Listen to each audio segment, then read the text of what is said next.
Por que você não deveria confiar tanto no Tesouro Brasileiro? Esse é o tema do nosso vídeo de hoje, do nosso plano 5. O plano que vai te ajudar a chegar nos seus primeiros 5 dígitos de investimento, que seria em torno de 10 mil até 99 mil reais, dependendo aí das raízes que a gente considera aqui no nosso plano 5, que são os aportes, os ativos, tempo, paciência e comprometimento. Eu sou Edgar Amazonas Filho, cofundador da Symmetry. Seja bem-vindo a mais esse vídeo aqui do nosso plano 5. Hoje a gente vai falar por que você não deveria confiar tanto no Tesouro Brasileiro, o chamado Tesouro Direto. Vamos lá no vídeo. Então, pessoal, para você que ainda chegou agora no nosso canal, né, e não sabe exatamente do que está se tratando aqui o plano 5, a gente envolve vários conceitos dentro de investimentos, desde a parte menos arriscada, que seria no caso da renda fixa através do tesouro, né, investimento em tesouro direto, até a parte de renda variável, envolvendo aí a parte mais arriscada, como por exemplo aí desde a parte de fundos imobiliários até a parte de ações, passando aí também pelas stocks REITs americanos e também ETFs. E sem esquecer a parte de criptomoedas também, que a gente falou ontem, por exemplo, da ADA, né, da Cardano. Então hoje a gente está falando de uma coisa totalmente oposta àquilo que a gente falou ontem, que era uma coisa de alta volatilidade, de alto risco, para uma coisa menos volátil e menos arriscada. Mas, mesmo assim, a gente tem que tomar cuidado com o Tesouro Direto, exatamente porque a gente vai falar o assunto principal aqui do tema do nosso vídeo, é exatamente por que você não deveria confiar tanto no Tesouro Direto. Tesouro Direto, para quem não conhece, basicamente, de forma bem resumida, é como se você estivesse emprestando, você está emprestando dinheiro para o governo e o governo vai pagar alguns juros para você. Resumo da ópera, né? No caso de títulos privados, seria você emprestar dinheiro para empresas. É o caso exatamente das debentures, né? Então aqui a gente está falando de Tesouro Direto, ou seja, títulos públicos, você empresta para o governo. Mas aí, por que você não deveria confiar tanto no Tesouro Direto? Muita gente diz que o Tesouro Direto realmente é aquilo menos arriscado que tem, porque o governo sempre pode imprimir dinheiro e tendo essa impressora, né, de dinheiro, na verdade hoje nem é mais impressora, é mais um computador, né, porque são bits, né, que a gente vê, né, a gente pouco usa cédulas, mas enfim, emprestar dinheiro para o governo tem um risco, né, porque risco Brasil. Eu vou mostrar antes de mais nada para entender como é que funciona a ideia de juros, de uma maneira bem simples, bem simplificada para qualquer pessoa que está querendo investir entender. Então vamos lá. A ideia dos juros, na verdade, né? Para quem está chegando agora não sabe, mas eu gosto de desenhar aqui, fazer um gráfico para você entender exatamente como funcionam as coisas, né?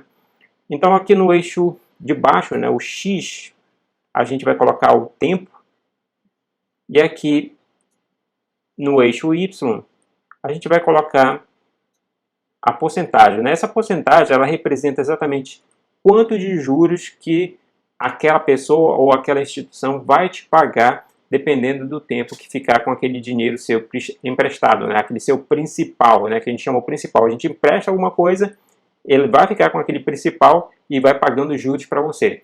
É exatamente como funciona. Você já pode ter emprestado por um amigo, por um parente, funciona mais ou menos dessa maneira. O cuidado que vai ser ter, sempre faça esse paralelo. Por exemplo, se você vai emprestar, vamos considerar dois cenários. Você tem dois amigos. Um amigo, os pais aí, vamos colocar, os dois são juízes aí, os pais. Cada um recebe 30 mil, ou seja, 60 mil de renda. O outro, você tem um outro amigo que os pais, você sabe que ganham um salário mínimo cada, ou seja, 2 mil reais em torno de renda mensal da família. Um amigo lá, que tem os pais que recebem salário mínimo, perto de 10 mil reais. Um outro amigo também quer pedir dinheiro emprestado para você.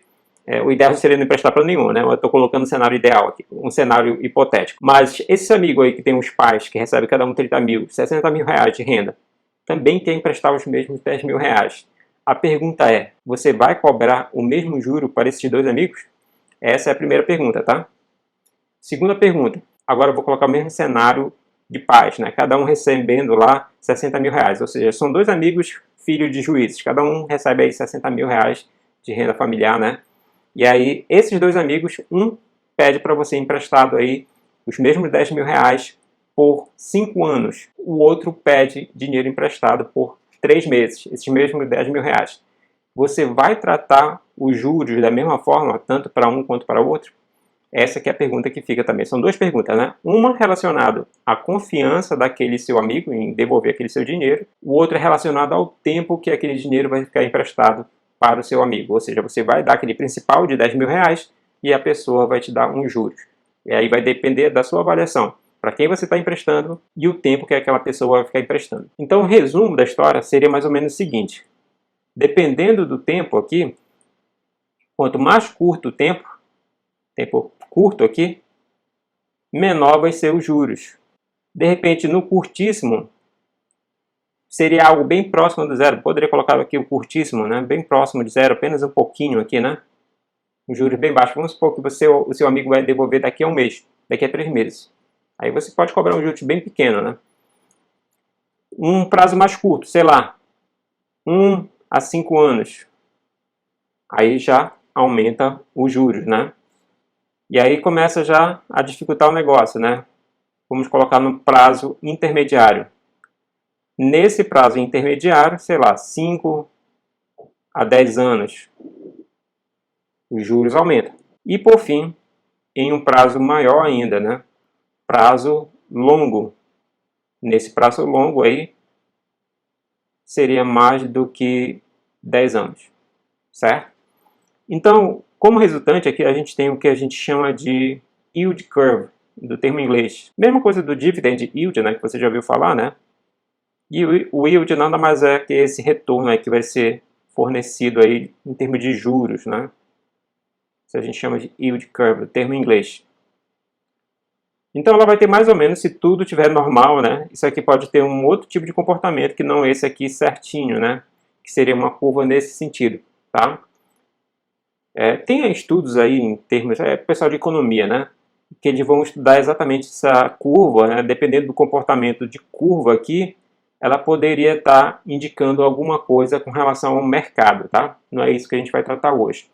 Mas, entendido essa história da relação de juros e tempo, agora eu vou mostrar para vocês aqui 4 ETFs americanos representando exatamente aí o curtíssimo, curto, intermediário e longo prazo, para você entender como é que está funcionando lá a parte de juros, né? Então vamos dar uma olhada aqui. Então na parte de juros aqui eu separei esses 4 ETFs, né? O BIL, todos eles são da Vanguard, né? Quem me acompanha aqui sabe que eu sou meio que fanboy aqui da Vanguard, né?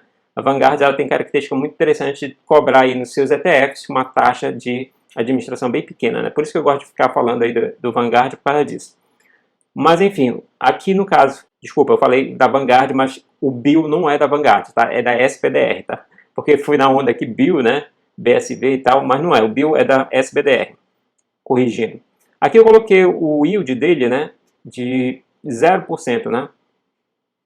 No caso, pode ser bem próximo desse zero aqui. Lá no caso se você for lá no site dtf.com, aqui já até abri ele aqui, ó, da SPDR, né? Corrigindo, o BIL não é da Vanguard. E aqui ele tem aqui de 1 mês a 3 meses, tá? Aqui 100% Estados Unidos, 100% Treasury, né? Ou seja, emprestando realmente para o governo. Então aqui no yield que ele está colocando aqui é zero ou algo bem próximo de zero que vai ser retornado, tá? Aí vai pagar, você ainda paga a taxa de administração, né? Aí você pode perguntar, diga, para que eu quero isso aí, né? Para que eu quero o BIL, né? Eu já falei inclusive aqui várias vezes, é uma possibilidade de você fazer uma reserva de valor em dólar, né? Porque ele apresenta uma baixíssima volatilidade, então seria uma possibilidade bem interessante de utilizar o BIL aqui. O outro ETF que a gente tem aqui é o BSV, com 0,61% de yield. O BSV ele já vai envolver, é da Vanguard, né? Se você colocar aqui, lá no etf.com, você vai conhecer lá o Vanguard Short Term Bond. Ele já investe diretamente em bonds americanos, tá? E aí ele não investe apenas em bonds do governo. Se você for olhar, ele tem uma porção aí. Primeiro, ele investe só no governo, não investe só nos Estados Unidos, tem a maior parte nos Estados Unidos, mas algumas partes aí em outros países aí também, tá? E Treasury, 64%, tá? Então você pode ver a composição dele. O outro aí é o BIV já no prazo intermediário, que seria aí de 5 a 10 anos. Da mesma forma que o BSV, que é do período curto, ele investe também não apenas no país Estados Unidos, ele investe também em outros países, como Reino Unido, Japão, Canadá, né, Filipinas. E o último aqui é o BLV, prazo acima de 10 anos. No caso do BLV também, ele investe em outros países que não apenas os Estados Unidos, sempre concentrado nos Estados Unidos, mas pega um pouquinho em outros países, que pegou até Peru, né? E é a coisa, é mais risco, né? Quando você coloca aqui, é exatamente esse ponto que a gente vai falar no vídeo de hoje, com relação ao Brasil. Tá vendo aqui que ele coloca Colômbia, Filipinas, Panamá, Peru, que são países que são menos seguros que aqueles primeiros ali, né? E aí, forte em Treasury, mas também pega parte em Industrial, Utility, e aí vai, tá? Então são esses aqui os ETFs que a gente colocou ali. E se a gente for olhar, aqui o longo, 2,64% e o intermediário 1,55% de yield. Olha a curva do yield, né? Aqui da Vanguard, mas corrigindo, aqui não é Vanguard, né? Até colocar aqui em vermelho, é do SPDR. Mas enfim, aqui a gente consegue observar aquela retinha, né? Curtíssimo, juros zero ou quase zero. BSV, que é o prazo curto, juros maior. Prazo intermediário maior ainda que o curto e o longo maior de todos. É como se esperar. É aquela história lá do exemplo que eu falei dos amigos, né? De emprestar dinheiro para os amigos, levando em consideração o tempo e para quem você está emprestando. E por falar em para quem você está emprestando, dê uma olhada nisso aqui. Os juros de longo prazo, ou seja, que seria o mais arriscado lá por os Estados Unidos, ele está pagando 2,64%. Enquanto lá no Brasil eu peguei todos os títulos que estão sendo negociados no Brasil nesse momento. E se você for olhar aqui, aqui tem o Tesouro Selic, partindo aqui Tesouro Selic 2024, Tesouro Selic 2027, vem os prefixados aqui 2024 e 2026, prefixado com juros semestrais, os tesouros IPCAs+, né, com juros semestrais ou não. Tá? Então, quando você olha a curva de juros, ele tem um comportamento não tão certinho como aquele que a gente falou, né?